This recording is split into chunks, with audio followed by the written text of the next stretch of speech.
Hello, Suns' latest family. Hello, Suns' latest fans. Hello, Suns fans. I am Rich Rubin. This is Suns' latest, more than I even can dream of covering today. So let's get right to the quote of the day. Do you know what my favorite part of the game is?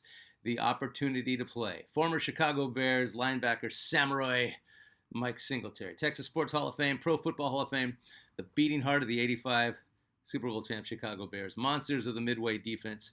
The Bears' first or second leading tackler in each of his last 11 seasons. 6 foot tall linebacker, 230 pounds. Lateral movement as good as any player who has ever played in the NFL, and just so fast. And as great as he was, that quote summed him up. He understood that he had an opportunity to make a living playing a game. And he proved it by showing up, working hard, not taking anything for granted, and honoring his profession. We need more Samurai Mikes. All right, there is a really neat news coming out of Glendale, Arizona. New Al McCoy Memorial Park. It is at 50th and West Olive near, I want to say Barbara Street. I hope I got that right. I'm fuzzy on Glendale. I haven't been in a while. But 50th and West Olive Avenues in Glendale. Dedication this past Monday. I just found out about this from Al's oldest son, Mike McCoy, who was a neighbor, still a pal. We both ran in radio circles back in the day. I was lucky enough to grow up across the way from Al McCoy, his lovely wife, Georgia, and the twins, Jerry and Jay, and oldest son, Mike. I get a heads up from Mike every now and then, and he just sent me like a little notice about the court. It's called Shazam Court, and it is in Glendale. Former Sun color analyst, Al's broadcast partner for years, Eddie Johnson, EJ, along with some Suns dancers, the Gorilla, Jerry McCoy, another of Al's awesome sons, were there for the dedication. Al McCoy Memorial Park features Shazam Court, an 8-acre park, a new playground, upgraded sand and volleyball court, LED lighting, and irrigation. Thank you, Mike McCoy, for letting me know about the park. That's really cool. More news, a flex ticket. Have you heard about the flex ticket? This is from a high school pal, Jake Guzman, who's a huge Suns fan. Jake let me know that he just got the 6-pack Suns flex tickets package. He picked Spurs, Mavs, Rockets, Clippers, Thunder, and an NBA Cup game, 2 tickets, 6 games, under $500. The Flex Ticket Package is a good way to hit a few games without buying season tickets or starving. Info at suns.com. Got to remember with the Flex tickets, I guess a Lakers ticket is going to cost more than a Sacramento Kings ticket. But you do get 6 in the package, and there's packages to get. But for under $500 to see 6 Suns games and see and decent teams, I don't know where the tickets are. That's the one thing I don't know. Suns.com for the info. Preseason starts Friday the 3rd. Out here in California, Palm Desert, against the Lakers. Suns kick off the regular season Wednesday, October 22nd in Phoenix against the Kings. The Suns and the NBA regular season begins in October this month.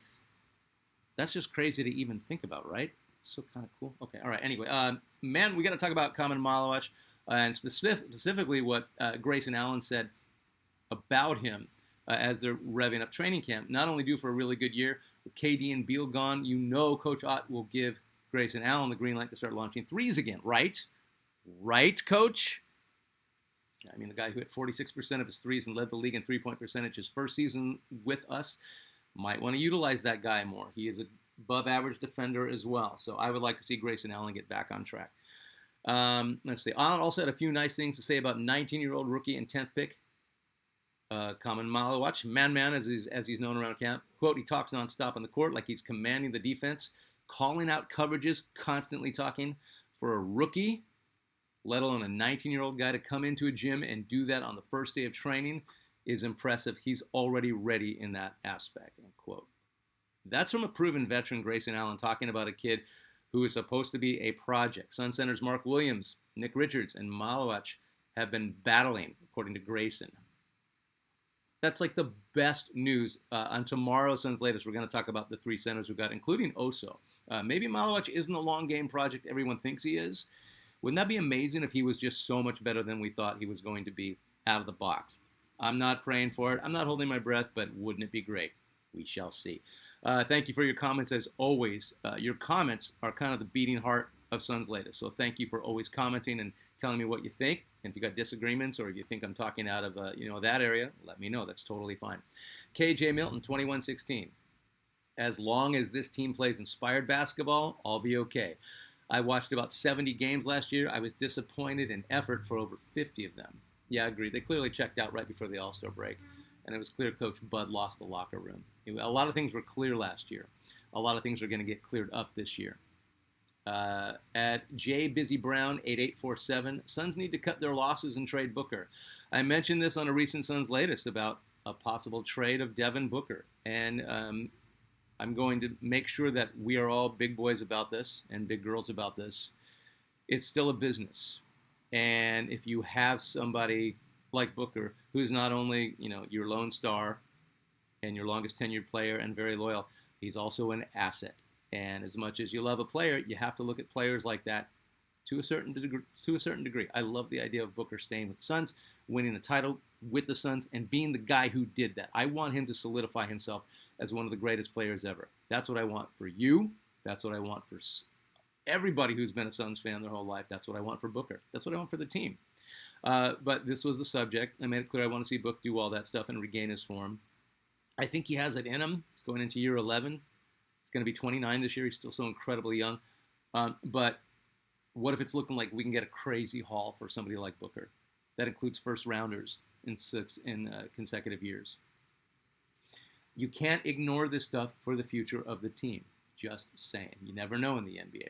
At Brian C. Stratton, are you literally making up content on some speculative thought you may have had? Wow, Brian. That's a nice $5 word, speculative. Regarding the possibility of trading Book, yeah, there's tons of media that have speculated on trading Book. It's one of the main things in every article about the Suns since the KD trade.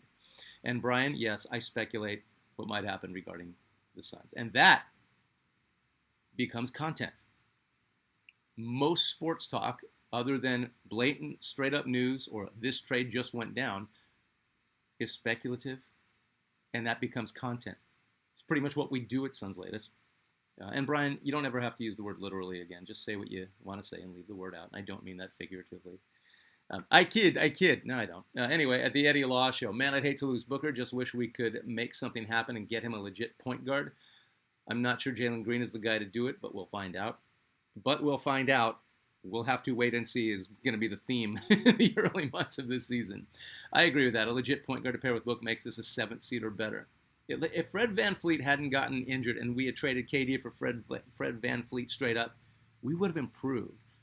It's a bizarre thing to think about, but we would have improved with Fred VanVleet, veteran point guard, savvy guy, all-star, champ, next to Book. Yeah. But Steve Nash working with our point guards on a daily basis, huge positive for us. At Hammerdon PHX, quote, old age isn't so bad when you consider the alternative. Lewis Calhoun, young age? I'm just kidding. I'm excited to see how the old guys mess with the young guys if he could embrace the role. Maybe Jalen Green could be a 6th Man of the Year candidate. It's a good quote. I'm guessing you meant mesh, the old guys meshing with the young guys. Book is 28, so other than him, Grayson, Royce O'Neal, Nigel Hayes-Davis, those are our old veterans. And not a lot of old guys in the Sun. It's a decent mix, though. Hey, let me ask you this, Hammerdon, PHX. Do you think Coach Ott will move Jalen Green to the bench? Do you think he'll be a more effective 6th man? His defense is suspect. I've been reading more and more about Jalen Green isn't a great defender. So I don't know. I got to be honest. I didn't really watch a ton of Jalen Green last year. I just watched a little bit of the playoffs. Along with Dylan Brooks, who for sure will start. How do you think that looks? The main guy we traded KD for, does it matter? Is that an appearance type of thing? It's like, well, we traded Kevin Durant. We have to get, the main guys in the trade are Dylan Brooks and Jalen Green. Brooks is going to start. Will Jalen Green even start? What if Gillespie really comes on under Nash's tutelage? I don't know. We'll have to see. But thank you for your comments as always. We are well over 600 subscribers, so thank you and tell your buddies about this.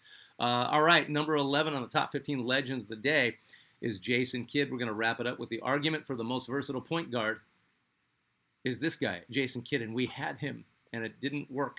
It could have worked. Things went sideways. Things actually went south. Other than Gary Payton, name a better defensive point guard. Chris Paul, during his prime, incredible defender, perennial all defensive team. But so was Jason Kidd, and bigger and stronger and better. Name a better facilitator. Oscar, Magic, IT, Nash, Stockton. Kind of hard to leave Jason Kidd out of the top 5, especially if you saw him play. I don't know who you kick out, and I don't know who's number 6. It's kind of an impossible question, but he's right there, if not in there. Name a point guard that can control an entire game without even having to score in double figures. or even look for a shot. Bill Russell could do that. Alvin Robertson used to be able to do that. Ben Wallace, to a lesser extent, could control the game with defensive rebounding. Rodman could do that. Jason Kidd was a point guard that could do that. Name a point guard who, if you needed, could get you 30 on high percentage shots. If you needed him to score, he could get you 30. He could miss 10 three-pointers in the game, but he's who you're going to for your final clutch three-pointer to win, and he'd make that one. That sums up Jason Kidd. Name a point guard. Yeah, I just said that. Jason Kidd was still ahead of his time as a point guard, just like all the greats. He could play in any era and beat all world. He was that good. Would there be an argument against Jason Kidd playing from the first year of the NBA to this last season and not be Jason Kidd? I do not have, if you have an argument against that, let me know. But Jason Kidd was that good. I love that the Suns have had Kevin Johnson, Steve Nash, Chris Paul, and Jason Kidd as point guards throughout their history. Basketball Hall of Fame, 10-time All-Star, an All-Star and an All-NBA selection each year he was with the Suns. 3 first teams in a row. 3 all-defensive selections in a row. He could never get a fully functioning quality team around him, and the Suns don't sniff the playoffs without Jason Kidd. He did not get far in the playoffs with the Suns, but again, it was kind of just him, and without him, no playoffs. For a minute, it looked like he and Antonio McDyess might be the next great two-man duo, but McDyess could not stay on the court. Jason Kidd did as much as anyone in the short amount of time he was with the Suns as any player ever did. I just wish it hadn't ended the way that it did. Jason Kidd at number 11 on the Suns' top 15 of all time is your Suns legend of the day. We're going to do number 10 tomorrow. The season is right around the corner, and the preseason is Friday. I appreciate you watching Suns Latest. Thank you for being part of this family. This is a blast. I am Rich Rubin. We'll do it again tomorrow.